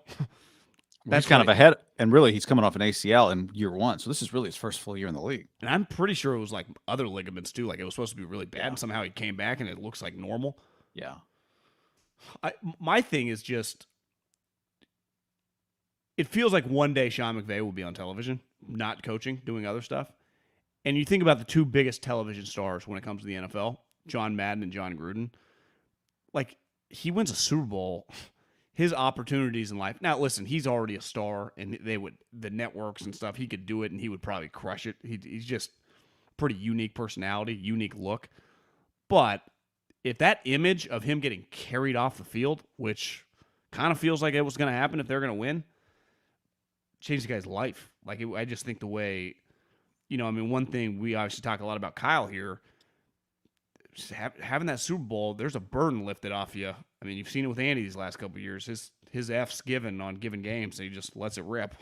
There's no like, well, he's got the elephant in the room. Now, it's different because even for Kyle, because he's only 43 years old or whatever, Sean doing this at 36 years old, if he wants to truly coach for a long time, which, the way he's wired, the burnout, you never know. But I was thinking, they're gonna be the favorites to win the NFC next year. Like they're gonna be, I'm sure they're gonna sign some sweet guys. They're gonna have a little bit of an NBA like Laker Miami Heat vibe when they were good, right? And guys just want to join for a little cheaper. Belichick did that for a while, but it was like just because you were guaranteed to win, it was miserable. Why wouldn't you just take a little cheaper deal to come to LA and fucking just win big? It's sweet. He could. I mean, it's a huge moment. Like it's a big moment for Stafford and players, but like as a coach. And this young star, like, honestly, it feels inevitable Sunday that he's going to win it and get carried off the field and then just be on this trajectory. Like, is he our next John Madden, John Gruden on TV in the next decade? Yeah, or is he? I mean, he has a chance to then have a legendary run as a coach, right? To be 2 Super Bowls in 3 years in LA. Like, why would he? How does he leave the Rams? Would be the question. Well, it doesn't get it. You most guys, unless you're Walsh, you don't leave when you're young and you're kicking ass, right? Not for a good team with an organization that values you, an owner that lets you do whatever you want. I mean, Stan lets them do. Clearly, we see it because they keep making trades that cost them a lot of money, and Stan doesn't stop them at all. Yeah. So I don't think Stan's a nothing in this equation. He ain't living in Watts. I mean, he fucking. He could have multiple homes, fucking overlooking the water. So it's a pretty cool place to live. Yeah, he gets to do his podcast in the offseason. Peter, man. You think they'll bring him back for 2.0? I don't know. I got the feeling that Sean enjoyed it, but that he was one and done listening to it. Yeah. Well, I mean, they talked to all his friends. Like, who else are you going to talk to? It's true. You remember that he did interview Joe Judge? Like, that was a little... That felt like a Schrager ad. Because Schrager was like, I remember Schrager was like, I'm walking around New York City. Everywhere I go, there's some excitement for this team, man. I remember that being part of it. Yeah, you're right, because McVay's like, I don't know you, Joe, but I like the way you coach or something. So it's like, yeah. I didn't know anything about the Giants, but I remember thinking like, I guess there's some hype for the Giants. Okay, maybe the Giants will be good this year. I didn't know they were supposed to be good this year. He's running quarterback sneaks in the diamond formation on his own 10-yard line. I'm walking around New York. There's a lot of excitement about this team, Joe. He just went back to the Patriots as an offensive assistant. I think one thing with Sean is, when does it set up like this for you? Like, they got Stafford, as you said to me before we started the show today. Feels like Stafford decided the NFC representative because the Niners wanted him, and the Niners and the Rams played in the NFC Championship game. But they wanted Stafford. They got him. They added Odell. They added Vaughn. They've been to the Super Bowl before and lost, and now they're there against this team that is not as good as them. Like, doesn't mean the Bengals can't beat them, but the Bengals are not as good as the Rams. It's and it's in your home stadium. No Super Bowl is easy, and maybe they lose this one and win another one. But when is it ever going to be easier than this if you're Sean McVay and the Rams? Like, it doesn't get more on a platter than this Super Bowl. Don't get Mahomes. Don't get Mahomes or Allen. Beat Brady. He's out now. But don't get Mahomes or Allen out of the AFC. I mean, they're not preparing for Lamar Jackson this week, right? That'd feel like a different animal. Herbert's not there. Do you think Rams... No Belichick. I mean, when I tell you 49er schedule 2022, is their Rams games their biggest game on the schedule? This year, 49ers this year, Rams. This upcoming fall. Yeah. Those two games are the ones that are the biggest games, those two. Yeah. And now, are the Rams the defending champs? The Rams have broken the 6-game losing streak to the Niners. Yeah. They are who you measure against. Yeah. It's kind of crazy how... Can Trey Lance, like, this is the future. Like, you're fighting these guys forever. Like, can this guy... It pivoted in Kyle's run that it went from Seattle to the Rams as, like, the big dog you're chasing. Even though Seattle, even when they're the shitty little dog, they're still kicking your ass. No, I know. You've got to figure out how to beat some of these divisional teams. Did we talk about the no comment from Kyler Murray? Were we doing a stream? We did. Yeah. So, I mean, that's... Who knows? At any moment, he could quit, get traded, or just sign an extension. Who knows what the hell's going on there? But they're just... Division is just... It's a good division to follow. I'll tell you that much. It's just a lot of storylines, a lot of powerhouses, a lot of talent. Well, I do think that's one of the things specifically with Trey, John. It's just Kyle Shanahan knows how to beat the Rams without an overly talented quarterback, right? We could debate Jimmy, whatever. So that's kind of what Trey Lance is walking into. Is, can you beat the Rams? Because Kyle knows how to do it. Can you help him do it? That's where I think the Rams game does get judged in a unique way, specifically for Trey. Can he beat the other two teams too? I mean, he tried to beat the Cardinals. Couldn't. Well, yeah, no doubt. But I mean, Kyle has lost to those other teams, but Kyle beats the Rams. I see what you're saying. Yeah, I mean, it's gonna be hard. I mean, the two games the first one was the blowout, the Monday Night Football game. I think we all are in agreement that if Trey Lance had been down 17-3, it would have been very difficult on the road in that environment to come back in the second half. Now, that would have been hard for Justin Herbert as a rookie. I mean, that's not. I wouldn't put that all on Trey, but I'm with you. I mean, it's not an easy team to take over for when you give those, I would just say the 6 opponents and then the hype. I mean, the hype in the 2 Rams games is going to be outrageous. I just think the hype in the divisional games will be pretty big, unless Russell were to get traded, that would take some juice out of it. Yeah. Well, this is what Albert Breer wrote. I'd have to guess that Russell Wilson will eventually get moved. And I have said the destination was going to be the Saints a month ago. Now that Sean Payton is gone, let's put him in the NFC East to the Eagles. In a way, it'd be sort of a redemptive move for Howie Roseman, who was part of a front office that planned to take Wilson in the 3rd round in 2012, only to have Seattle scoop him up in the earlier round. Well, if John Schneider called Howie Roseman right now and said, you interested in Russell Wilson? He would say, yes, the draft picks, take them all. It's like when Brian Daboll said, like, what was it like, your start of your career? He's like, yeah, Belichick hires you, 15 grand, and you work a lot of hours in the week. Literally, all of them. Like, it's just like, what?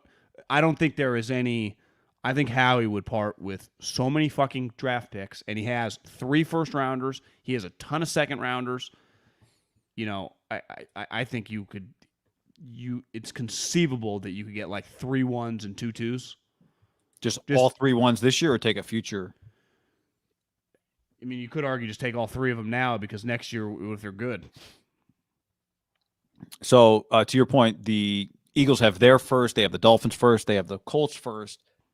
They have their second, their third, their fourth. They have 3 fifths, whatever you want to do with that, and 3 sixths. 2023, they have 1 1, 2. Would you trade your entire draft if you're Howie Roseman for Russell Wilson? So 3 1s, a 2, a 3, a 4, 3 5s, 3 6s, and a 7. Seems like too much for a guy who's, I'm not sure, is in shape. How do you get in shape? Hurts and 2 1s. Who says no? If listen, Russell's going to go, he's got the no trade, so he can kind of control. He said, I'd be down to go to the Eagles. I'd be down to go to the Giants. Feels like Sirianni. If you look at your Russell, you're like, you kind of can tell him what to do too. Like, you have some juice. Howie, kiss your feet if he's willing to trade you this. You'll be a star there. But you'd have juice with Brian Daboll, weren't you? True, but their team is way shittier. The Eagles have a good offensive line. The Giants team sucks. The Eagles have, Miles Sanders, Goddard. They just drafted Devontae Smith. You saw what they could do. Like, you don't know what Brian Daboll looks like as a head coach. You just saw Nick Sirianni take the team to the playoffs. Exactly. So division. Just 3 1s and a 2, 3 1s and 2 2s. So 3 1s this year and my 2, and then next year's 2. Yeah, I think that trade works. I think Seattle ultimately now. Part of it is like, who else can offer you 3 1s in one draft? Now you might go, well, we don't like this draft, but here, guess what? Seattle doesn't like any first rounds. Yeah. This draft, next year's first, the next year's draft, they don't like anybody. And Jalen, you'd probably have to throw Jalen or Gardner in there to get sure, which you would do. Yeah, you would happily do. I don't think it makes a big difference to Philly, but I do think this is. I mean, Breer just wrote it. That would be important though for the Eagle, for the Niners and the Rams. Like, then the Eagles would immediately be good. 1,000%. But it also means the Seahawks are not as good, and they are in your division. Well, so yeah, you get. But I'm talking. But you're saying Philly can be better than Seattle can be next year. I'm saying, like, if I told you round 2 Niners at the Eagles with Russell Wilson, yeah, because you're saying they probably win a division. Yeah, right. I would division champ. Would you pick them over the Cowboys to win the division? Yes, I would too. I think they would be good. I mean, they would be awesome. I don't think Howie would hesitate with the 3 1s. And I've always believed this. The ones, look at Jalen Ramsey. It got him picked. I heard Schrager say it to Bill Simmons. Like, he listed the 2 names that they got for Jalen Ramsey. You're like, yeah, who cares? But when I know the picks, because a lot of times, remember it happened with Khalil Mack. It was like, well, you got the 2 1s. And then the next year it was picked 24. Now they got Josh Jacobs, who's a really good player, but they got picked 24, So I know I can get picked 16, 18. I know what the numbers are. Now, you're right. The draft does kind of matter. Like, you would be like, do I really like 3 players here? Yeah, but I mean, they don't, again, Seattle doesn't like 3 players, generally speaking. They're trading out of the first round all the time. To me, they're like, put it this way, there's going to be good players that come out of this first round. It's going to happen. I kind of feel like he gets traded, don't you? I do. Like, I think but like, to me, it's like 51-49. I think it makes sense if you're Seattle, because you just had a bad year. It's not like, I mean, I think we act like they won 2 games. They won 7 and 10. It wasn't that terrible. It was. I mean, but it was pretty. It looked weird. It was a stressful year. He missed a bunch of games with the mallet finger. And what happens if now I've been betting on him to come back healthy and look good again, but what if he doesn't? Are you getting, let's say they have the same year again, are you getting 3 1s and 2 2s for him next year? Well, do you think it's a move that Howie could never get shit on if he's trending the wrong way and you trade it for a guy that's like diminishing? It's kind of devastating. Oh, you can always get shit on. Well, I know, but I'm just saying, nothing is. Do you think there's any risk where if you're Howie and Jeffrey, you go, I don't know if we can, what if he's trending the wrong way and we get fucked? To me, the only risk in that is, do you think that Jalen Hurts might be a good NFL quarterback, like a true starter? Because if the answer is no, you go, well, then how else are we getting a quarterback? Well, you just We're drafting Desmond Ridder this year? No, what we do is we just draft 3 players, and when we do have the opportunity to get one, our team is so stacked. But they're already kind of ready for a good quarterback. I know, but then you even get even better with the Jalen situation. Get Garoppolo? Because if he is like chubby, fat, and going the wrong way, and kind of in this weird spot in his life, where it's like football, it used to feel like it meant a lot to him, and now it's like, he likes doing other shit too. You would regret that pretty quick. It's one of those pretty fast. Like, did we just get mail it in Russell Wilson? Oh no! And John Schneider's like, Schneider kind of sold, bought low, sold high. They've sold at the right time on guys right now. Richard Sherman had some good years left, but Earl. I mean, they tend to know when to walk away. They've got basically every guy right. So are we saying it'd be better or worse than for him to, if you're the Niners? If he's still good, if he's still going to be sweet, you want him traded to the Eagles so you don't have to fuck with him 2 games. But you do have to acknowledge they could be a 12 or 13 win team that first round of the playoffs, you're the 6th seed, 3-6 Eagles on the road. That place would be hard. And if he's sweet, it would be a problem. Yeah. It would be a major problem because they have a good defensive line, they have a good offensive line, and they got skill guys. And like you said, they got a young offensive coach that's pretty open-minded. And I listened to McDaniel say, he's like, because he's really trying to harp on, I'm not just, my offense and the offense that I've learned around the Shanahan crew, we have a baseline of the offense, but we're open-minded to doing different things. He's like, we ran zone read with RG3. Not a soul in that room knew anything about zone reads. We just taught ourselves and we figured it out because we do what we have to do for good players. But that's the mark of a good coach, right? I bet Nick Sirianni would be like, I've been coaching Phillip Rivers for the last 5 years. And then boom, I just got Jalen and we just threw in the Oklahoma offense. But I think Sirianni kind of gained a lot of juice around the league. This guy's pretty good, pretty impressive. For a guy that got made fun of, right, for being Tom Sula. He ain't Tom Sula, clearly, after 1 year. At all. He's just kind of goofy, but he can coach offense. To win 9 games with a quarterback who can't really throw, that's pretty impressive in this league. I give Sean Payton a lot of credit. Sean Payton won 9 games with no quarterbacks. And I think also to do it in the market that he did it in. Not every market matters, but I think to be in his position in that market where there's a lot of pressure, I think that matters. Are the Commanders just always going to be third and fourth place? Are they just destined to be just average to shitty? Just solid? Do you see Dan Snyder was like, I'm just going to investigate myself, guys? Rodgers like, cool, man. How many times does he investigate himself? This is at least number 2. He does a lot of guys, I'm going to look in the mirror. I'll get back to you in a couple weeks and let you know what I find. Good John, guy still. Thanks to Chase, who just tagged us in a tweet. Now, we have not had time to watch this yet, but read this tweet. Kevin Clark had Joe Montana on his show Slow News Day. The video that I've got in front of me is 8 minutes long, so I can't pull the clip as we do this. But Michael Salfino quotes, Montana, I don't think Trey is ready to play yet. Myself and after talking to the players. Does that run it back? I think because I got a Bleacher Alert or a Bleacher Report alert that said Joe Montana says run it back with Jimmy. Well, I mean, he might see. He doesn't. You watch that documentary. Joe doesn't like getting rid of the incumbent. So, no, he might see some similarities. But here's what I will say: if you didn't know anything about anything and you just watched the Niners play this year, you'd go, "So the guy that the coach doesn't want to play is the guy that's taken over? That's weird." Okay, last night I was, Peter Schrager is just Mr. McVay. Shanahan knows his shit.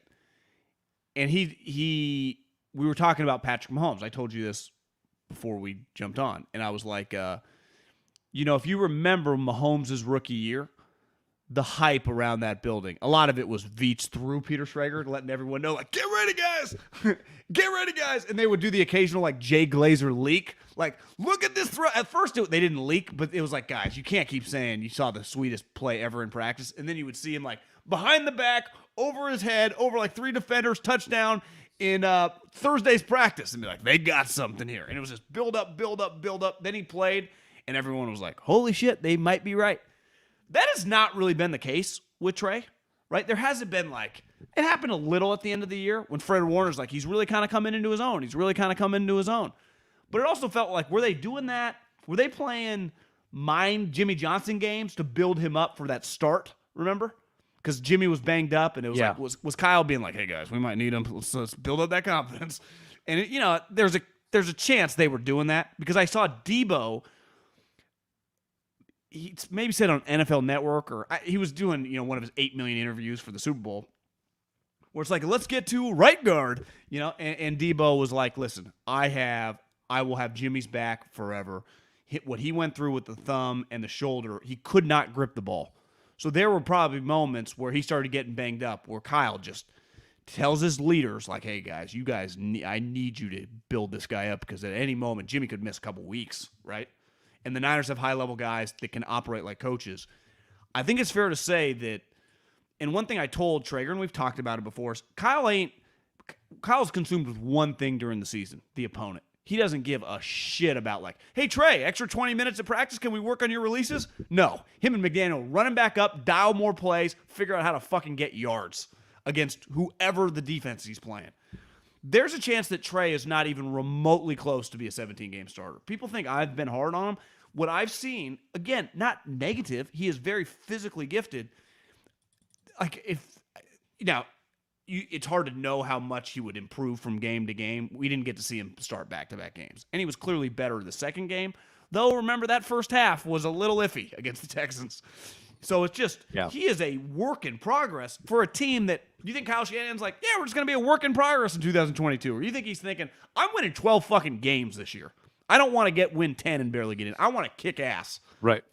So I think Joe is, if Joe reaches out to you, he could become friends with every single guy on that team, right? If they're like, hey, Joe, you want to be text buddies? It's like, so he would get, and what do you think they would like, give him the average information, or they just give him all the sweet shit?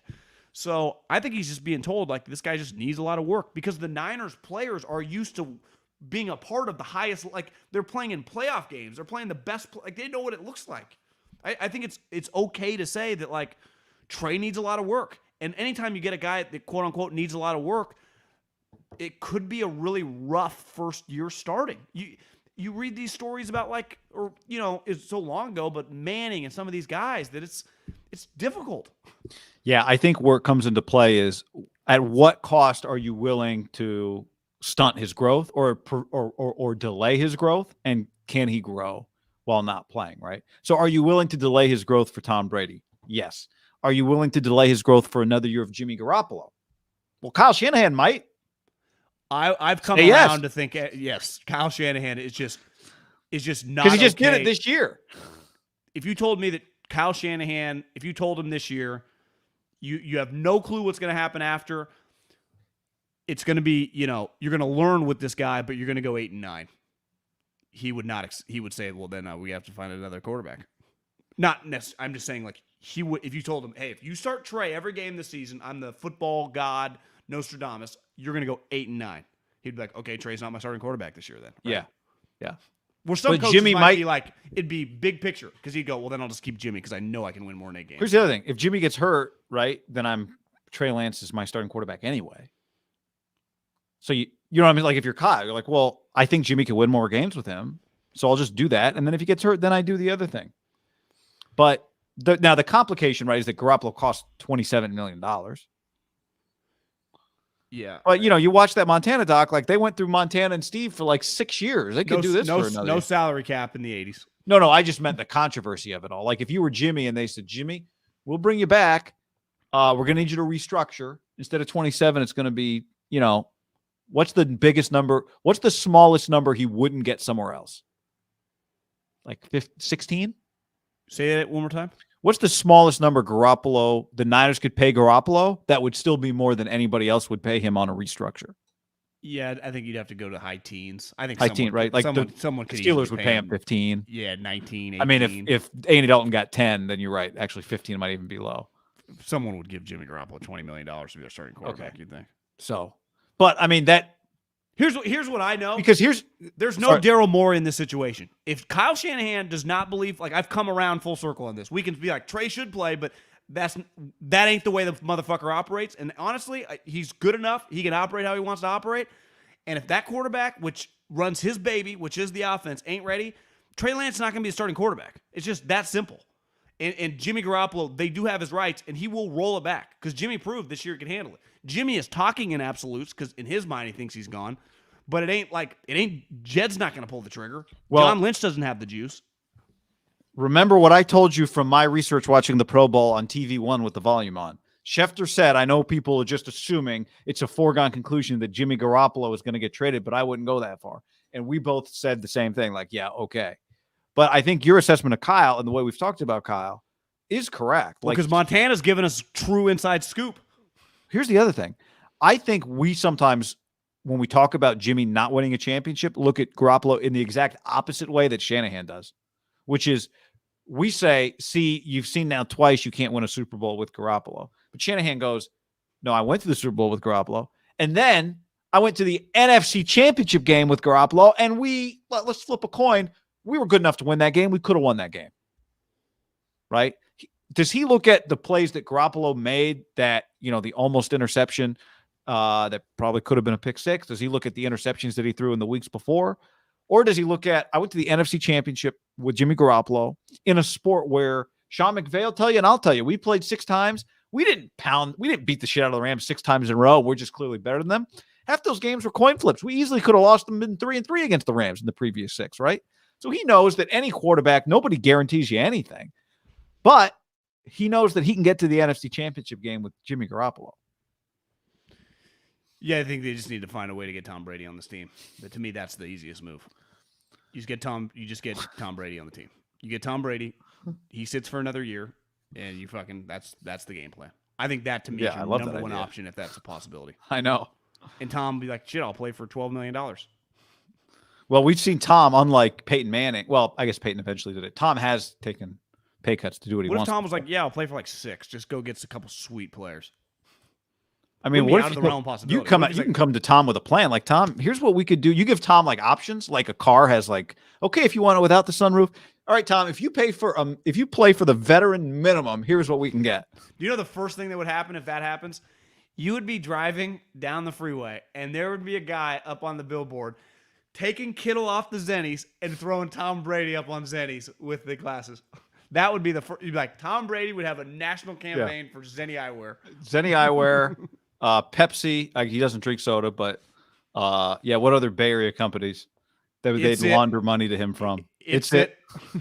Like, at last check, It has a revenue of $87 million, and yet they just gave Tom a $50 million endorsement deal. Where'd the money come from? We have renamed Google Tom Brady. So Apple.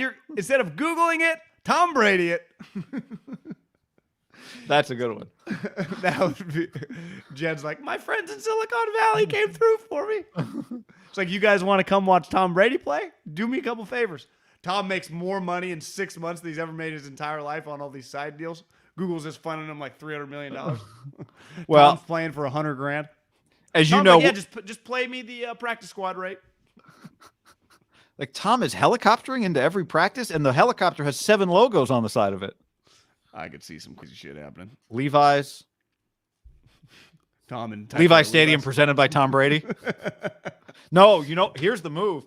TB12 gets a bunch of sponsorship deals. Well, I could see you just rename Levi's for the year. We're gonna push back Levi's deal 1 year. It's gonna be TB12. TB12. Tom has to disassociate himself from the company, but through some shadow company that gets paid in Switzerland. Tom still owns the company.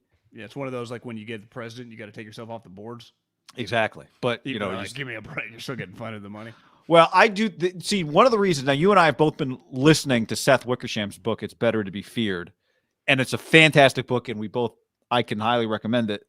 And John and I, for people who haven't read the book, love talking about the book both on and off the podcast. If you've been listening to the podcast for about a month, we talk about it a lot.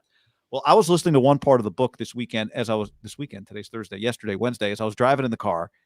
In the life of a podcaster, there is no weekend and weekday. I was driving in the car. I'm listening to the book, and it hit me. There are 2 reasons it finally crystallized for me why Bill Belichick traded Jimmy Garoppolo to Kyle Shanahan and the San Francisco 49ers. And I think it's one of the reasons why Tom ultimately wants to play for the 49ers. I think Bill, and I tweeted this, why did Bill trade him to Kyle to get a bunch of people's theories? Here's my theory, John. These are the two reasons Bill Belichick traded Garoppolo. Number one, he wanted Jimmy to succeed so he could say, I told you so to the Patriots. I found the guy. Number two, because it was Tom's ultimate dream to play for the 49ers. And this was a way to block Tom's ultimate dream to have a little power over Tom until the end. And I think it would be a reason why Tom would want to play for the 49ers, in addition to the natural reasons it's his favorite team. Now, the reason the book made me conclude this is because there's a portion in the book where Seth is writing about drafting Jimmy Garoppolo and Jimmy Garoppolo's development in New England. And what he says is that Belichick knows that with Brady, he got lucky, a 6th-round pick becoming the greatest quarterback of all time. But Garoppolo was part of the plan to replace Tom, and they nailed it. They drafted a really good player. They won with that player. In fact, he was so good that he threatened Tom's standing, and they wanted to get him out of there. And they were forced to trade him. The other thing that crystallized it for me was what he writes about Bill's desire for his legacy in New England is that the Patriots are great after Belichick is gone. And the reason that Bill wants the Patriots to be great after he's gone is because it will reflect positively on what he has built, which he wrote, and this was news to me. It's like sustainable energy, just keeps on going. Yeah. It is a reflection of, to me, it's, like a company that continues to thrive after the founder has died and handed it off to his kids, which Bill might, I think, literally hand it off to his kid. Well, dudes, Cleo Mack took a picture in front of the pyramids in Egypt. Think about the guys that built the pyramids. Mr. and Mrs. Pyramid. Still going. So he said it was very different than Walsh, which I did not know this about Bill Walsh. But what he said is that Walsh wanted the Niners to fail after he left. That Walsh was sick to his stomach when George Seifert took over and took them to a 14-2 record. And it was part of the reason that Walsh came back to coach Stanford wasn't George Seifert his friend? Got me on that one. I don't know what their relationship was, but maybe he picked him because he thought he wasn't going to be a good head coach and would fail. I don't know. But the fact that Bill's legacy in his mind is the success after he leaves, to me, is part of the reason he would send Jimmy to Kyle. It's a way to say, you know what? I'm going to send him to the place where I think he's going to look the best. I think he's going to thrive for Kyle. And the fact that you made me trade him is going to make you guys look bad. And it's going to make me look good when Jimmy goes to Kyle. Like if he had traded him to the Texans, the chances that people would look at it like, man, Bill nailed that pick would be low. If he traded him to a coach that he didn't think could make the most of Jimmy, but would give him a 1st-round pick for Jimmy. Because remember when the trade happened, we were like, God, that's all he got for Jimmy Garoppolo? Couldn't he have gotten more? Why didn't he get more? Well, I think he placed Jimmy with the Niners because he thought Jimmy would look good. It would make him look good. It would make them look bad. I think those are the two reasons he did it. I'm convinced of it after listening to that book. And I think it's part of the reason Tom, if he played for the Niners, would get a little joy out of it. It would twist the knife on Bill. And the ultimate results were Tom stayed. They won another Super Bowl. Bill and Tom thrived. Yep. Jimmy was solid, but Kyle got way more of the credit, so it made Kyle look like more of a genius. Ultimately, the Niners had to draft this player that, hell, Joe Montana doesn't even think is remotely ready, and Jimmy is kind of stuck here unless Tom wants in, and then, like you said, they trade him and get Tom Brady, and Tom Brady ultimately gets his way. The one thing, I think there's a lot of truth to that. He did not, it's well known he was not going to trade Jimmy to a shitty spot. But when you think, why did he just choose Kyle? He could have chosen, a bunch of probably decent teams would have taken him. And the Niners were terrible at the time, right? Yep. But they were immediately good when they got him. Were they like 1-10 or something? They were bad. They were bad. They were immediately good. They won their last 5 games. Like Bill, if that was Bill's plan, Bill was right. Yeah, well, Bill knows what he's doing. Daniel says, was this the story that the Browns offered a 1 for Garoppolo? Well, yeah, he wouldn't trade him to the Browns. Browns fired. He hated the Browns. So we already know that then we already believe that his personal feelings affected where he sent Jimmy. What do you think is more impressive? Belichick just being, every time you hear a new story about Belichick, you're like, yeah, he's actually smarter, you think? Or that Walsh is just an absolute lunatic? Well, it's more the Bill stuff's more impressive. Yeah, not more, but like more just enlightened. That's a crazy story that he wanted them to suck. Their team was stacked. Quote, sick to his stomach when they went 14-2. Bill was serious, like anxiety, craziness. Walsh. Yeah. Just disappeared from the team. Kind of a classic, like, do you think he was just so smart, couldn't control his thoughts, maybe, type thing? Because he clearly was a brilliant, like, it's an example of having one thing figured out doesn't mean you have other things figured out, Yeah. Because he figured out football. Feels like Belichick's a little more well adapted just to society, like can just like do normal things. Has a house in Nantucket. His friend Ernie Adams made him a lot of money in the late 80s. The story has it. Yeah. I think that when people do similar things, we think they're the same. They're similar people. What do you think when I heard the story of Ernie Adams making a lot of money on the stock market? Yeah. Bill, even being the defensive coordinator for the Giants in the mid 80s, let's say he was making a couple hundred, 150, 180 grand. It's not like he was giving Ernie Adams millions of dollars to invest. But I also thought, like, if he did give Ernie Adams $200,000 to invest, if you turn that $200,000 into several $1 million, like $2 million in 1988 was a shitload of money.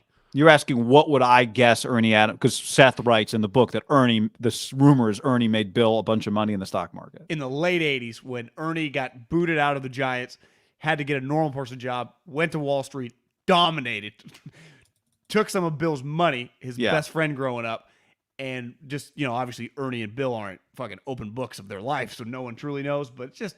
There's a rumor out there, and it's kind of believable. What do you think the money that Ernie earned him on the stock market was? You make some good points. When I was listening to the book, in my head, my assumption was like, he made him like $20 million. Like, he made him FU money. How would Bill have had that much money to invest? Yeah, unless Ernie just keeps doing it. Ernie still manages his money on the side. Because they also have things like Ernie and Tom meeting. If you're Tom, you'd be like, hey, anything good to invest in? Like, I'd be asking Ernie questions about like, hey, you got any stock tips? You got a guy that was feeding. You're supposed to update me on. Oh yeah, I haven't talked to him. He's hard to get a hold of. He's got a young child. Sleep patterns are off. But I'll get back to that. He's always watching the Chinese markets. Equities. I can't. Every time I ever went over to his place, it'd be like that's all that was on TV.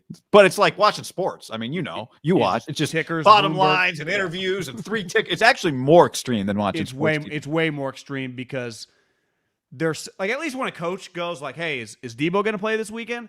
They can't just talk like eventually he's going to play or not. When you just watch a CEO of a company on some of these shows, they could just be making everything up. I mean, it's just like you as a coach, I can lie to you, but eventually in the game, you're like, "Yeah, he was completely lying." I think some of these CEOs you see talking like, "What are they even talking about?" But then it's like, "Did you hear what they said?" And then the ticker, then it goes down like 10%.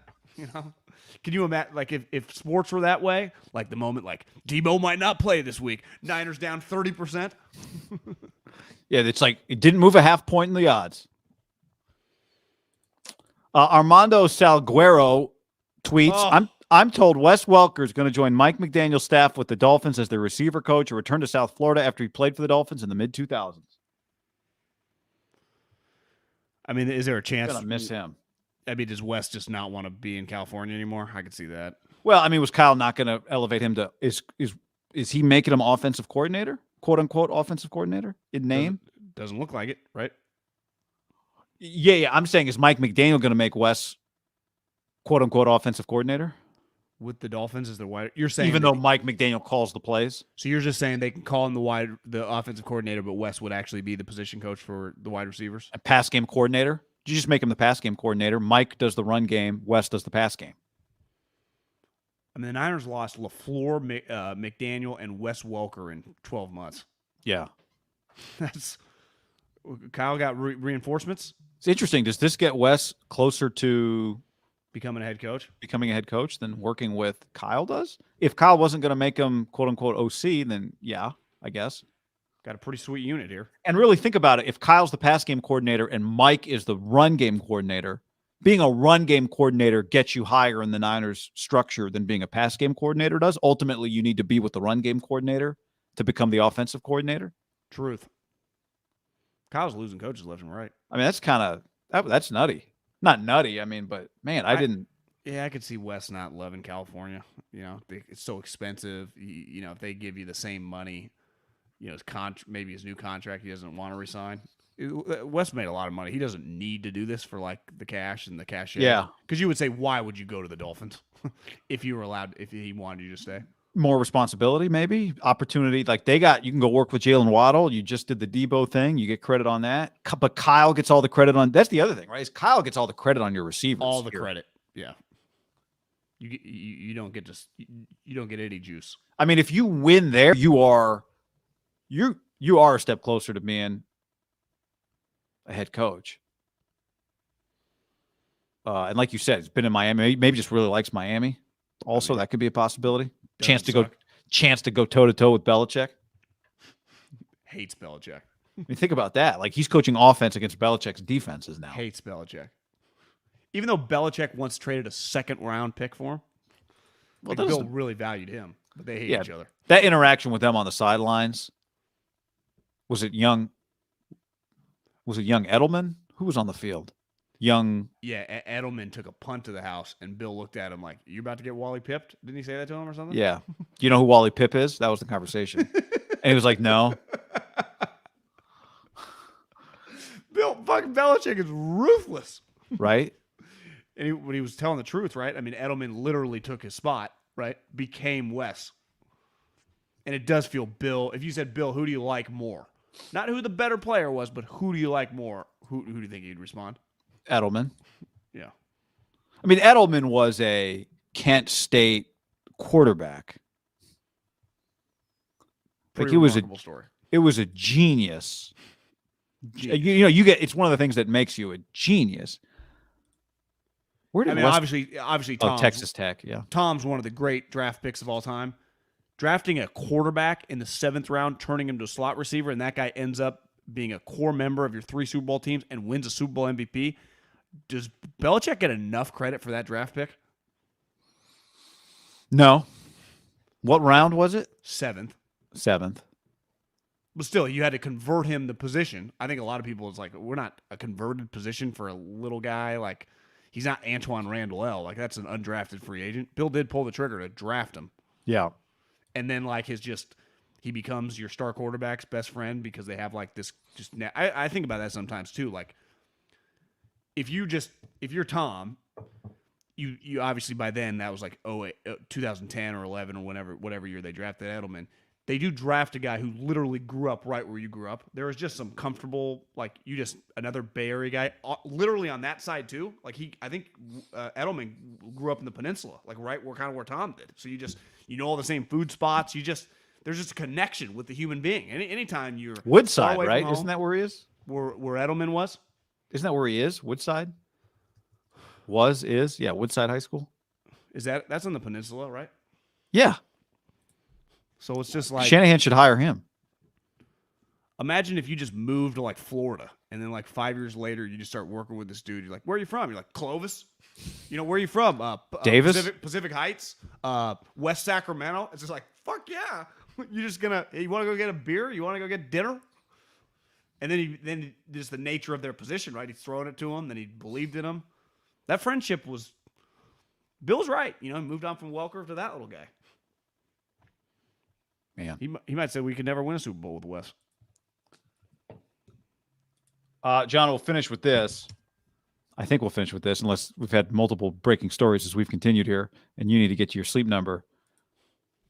Bryan Harsin's father called into Paul Feinbaum, Dale from Boise, to defend the coach. His father's name is Dale Harsin, and he lives in Boise. Why? Because Bryan Harsin's from Boise. I thought he did a pretty good job with Kellen Moore, Leighton Vander Esch, and Jay Ajayi, said Dale from Boise. What else did he say? I don't know. This is the problem, guy. As Phil Savage wisely once told me, in the SEC, when the floodgates open on you, there's no stopping the avalanche and the waterfall coming. And it had happened to our buddy Jim McElwain. Yeah, and there's no stopping it. And this, while it seems pretty innocuous and funny, it's not. Like, it's not. Like, this is not what you want. This is serious. But I'm just saying, like, Dale calling into Paul Feinbaum is No, just like, you can't be doing that. It's just, that will be the number one story tomorrow in SEC land. Well, Bryan Harsin's dad. Yeah, the wave, I think, in the SEC is so strong. It's one of those, the harder you struggle, the tighter it gets, right? Feels, because there's less teams, it's almost stronger than the NFL. Unless it's like a, Deflate Gate or Bounty Gate or, enormous. Those stories transcend sports. But, like, in the SEC, like, a football story just can take on a life of its own and grow. And this thing feels like it's growing as rapidly as any SEC story in recent memory. This thing went 0 to 100, it feels like, in 2 weeks. With nothing happening. Well, I think they're having SEC Media Day in the spring.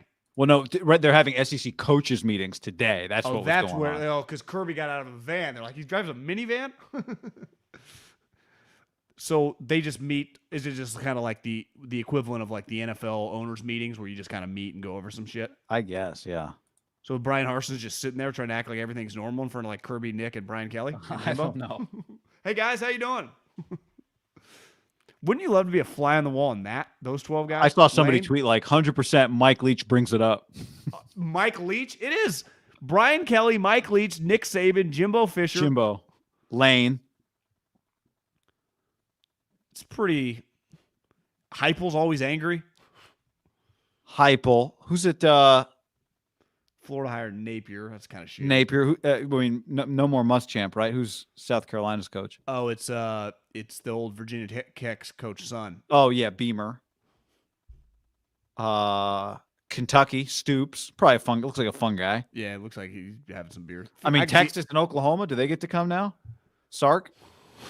Probably not yet, but I almost said Lincoln, but it's Venables, huh? Not Lincoln, John. Shane Beamer. Yeah, thank you.